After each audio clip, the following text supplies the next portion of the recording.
अस्सलामुअलैकुम नाज़रीन, जेके लाइव में आपका खैर मकदम है और मैं हूँ आपकी मेज़बान गजाला निसार। आइए डालते हैं दिन भर की अहम खबरों पर एक नजर।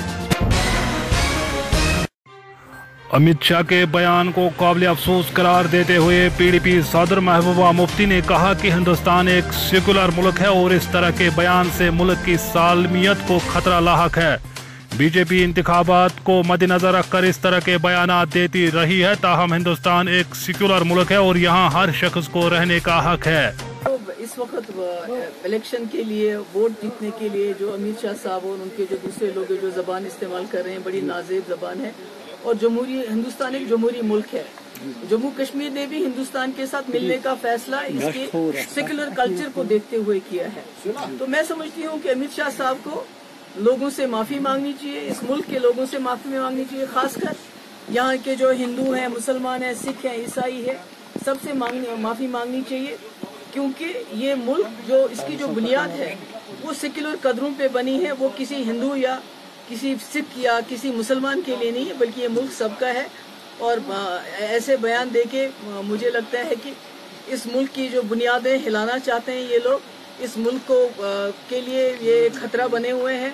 मुझे लगता है इनकी ये इस किस्म की बातें जो हैं हिंदुस्तान के सेकुलर कल्चर के ऊपर एक अटैक है और इसके लिए उनको माफी मांगनी चाहिए। तो अभी आपने कौन-सी के कंगन के लोग जो आपके काफी सफाई के साथ पिछली बार जो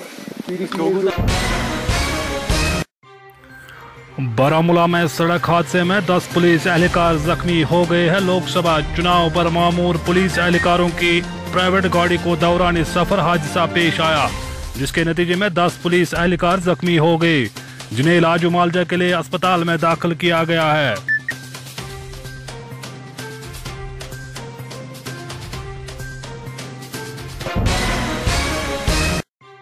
रियासती कांग्रेस सदर व अनंतनाग पार्लिमानी नशस्त के उम्मीदवार गुलाम अहमद मीर ने दावा किया है कि पार्लिमानी इंतखाबात के दौरान कांग्रेस पार्टी अक्सरियत के साथ जीत दर्ज करेगी।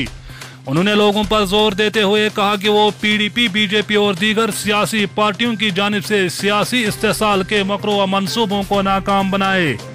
गुलाम अहमद मीर ने खनाबल अनंतनाग में पार्टी कारकुनान पर जोर दिया कि वो लोकसभा इंतखाबात के दौरान फिरका परस्ताना अनासिर के मकरू अज़ाइम को नाकाम बनाए। कांग्रेस सदर ने कहा कि कांग्रेस अमन और तरक्की के लिए वाहिद जमात है, लिहाजा लोग इंतखाबात के रोज हाथ पर मोहर साबित करे। इस मौके पर जनरल सेक्रेटरी हिलाल अहमद शाह, साबिक मेंबर असेंबली गुलजार अहमद वानी वगैरह ने भी खिताब किया। जो कल से खबर मिल रही है, एक तो हाईवे क्लोजर जो आपने कैलेंडर सुना ही है, दूसरा अब हाईवे से जो कनेक्टेड लिंक रोड्स है उनको भी डिस्कनेक्ट किया जा रहा है। ये टोटली अनलॉफुल एक्टिविटीज हो रहे हैं यहाँ पर। मगर मैंने लोगों को कहा सब्र तहम्मुल से काम ले। हो सकता है इस तरह के इक़दामात खासकर साउथ कश्मीर में लोगों को इरिटेट करने के लिए हो, ताकि ये वोट से दूर रहें, कोई दूसरे अनासिर को यहाँ से जीतने का मौका मिले। उस चीज से खबरदार होकर हम ये 8 दिन 10 दिन ये इक़दामात को कंडेम करते हुए झेलेंगे, मगर वोटिंग में भरपूर हिस्सा लेंगे और वोट के जरिए से इन सारे पॉलिसीज को हम रिजेक्ट करके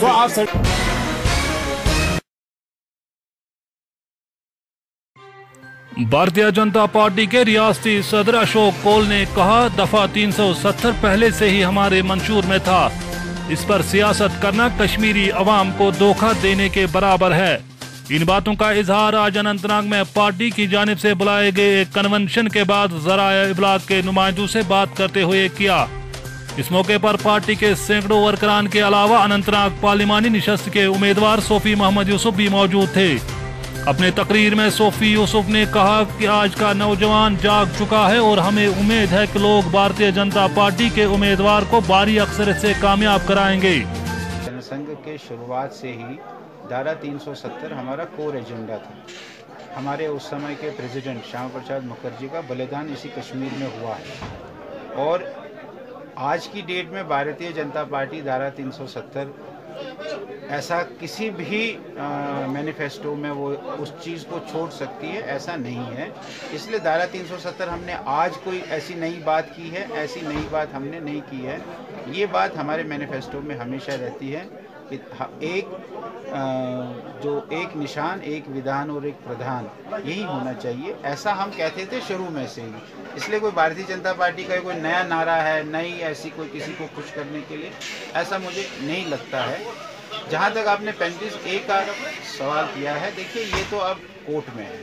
आज भी मैं पेपर में पढ़ रहा था कि वाल्मीकि समाज ये पंजाब का सुप्रीम कोर्ट में गया है, तो ये तो अब सुप्रीम कोर्ट का विषय है। इसमें अब हम कोई बात कहेंगे कि हटना चाहिए नहीं हटना चाहिए, जो सुप्रीम कोर्ट का फैसला होगा वो मेरे लिए भी और बाकी सब लोगों के लिए भी हमको मान्य होना चाहिए।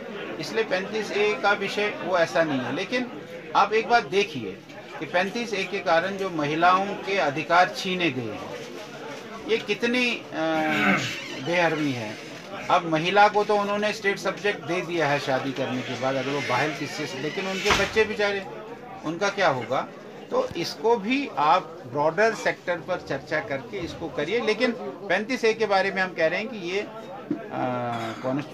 सुप्रीम कोर्ट का विषय बना है, इसमें हमारा ऐसा कोई वो नहीं है। जहाँ तक वेस्ट पाक रिफ्यूजियों का सवाल है, वेस्ट पाक रिफ्यूजी यहाँ केवल पार्लियामेंट चुनाव में वोट।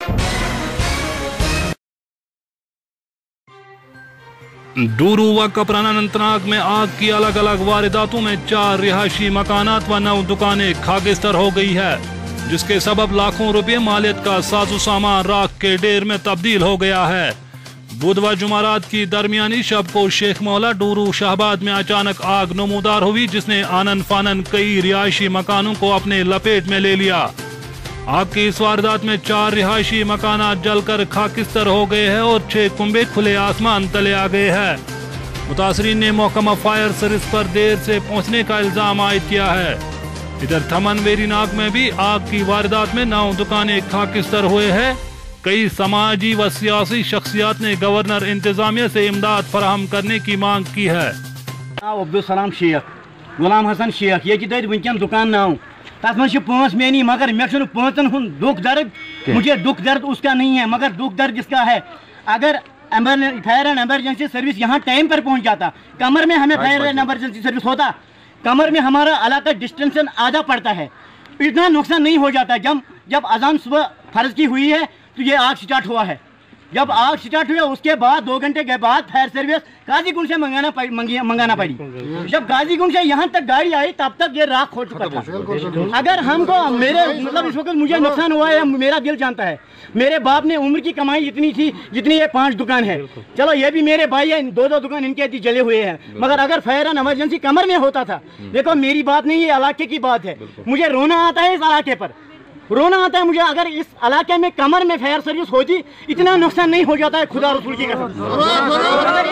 नुकसान हुआ है ये फायर एंड इमरजेंसी की सर्विस है, क्योंकि यहाँ पानी नहीं था उस वक्त। आप लोगों ने कभी इंतजामिया से हमने बहुत बार इंतजामिया से मांग की है कि मेहरबानी करके 3 चीज, एक जरूरत है हमें जेल के बैंक वेरीनाग जो है, हमें कम से कम मोदी ने 1 दिन लगाया था वो नोटबंदी, उधर तो 1 महीना हो गया नोटबंदी का मसला, मगर हमें वेरीनाग में 4 सालों से 8 सालों से लाइन में ही रहना पड़ता है। ये इलाके की बात है, इलाके में कमर में बैक होना चाहिए जरूरी, क्योंकि ये इलाके के हमारे माँ बहनों की बात है। फायर एंड इमरजेंसी सर्विस जरूरी होना चाहिए। ये 2-3 चीज जो गाँव इलाके के लिए है, खासकर फायर एंड इमरजेंसी, इतना नुकसान नहीं हो जाता है। हमारे गाँव को भी दुख हुआ है, इस वक्त इलाके में भी दुख हुआ, चलो मेरा नुकसान हो, हमारे इलाके में किसी वक्त। अनंतनाग में मौसम बहार के मुनासिबत से क्रिकेट टूर्नामेंट का आगाज हुआ है। टूर्नामेंट के हवाले से सपोर्टर्स स्टेडियम अनंतनाग में एक तकरीब मुनक्कद हुई, जिसमें गवर्नर के मशीर खुर्शीद अहमद गनाई और विजय कुमार ने शिरकत की। इस मौके पर शायकीन क्रिकेट की एक अच्छी तादाद मौजूद थी।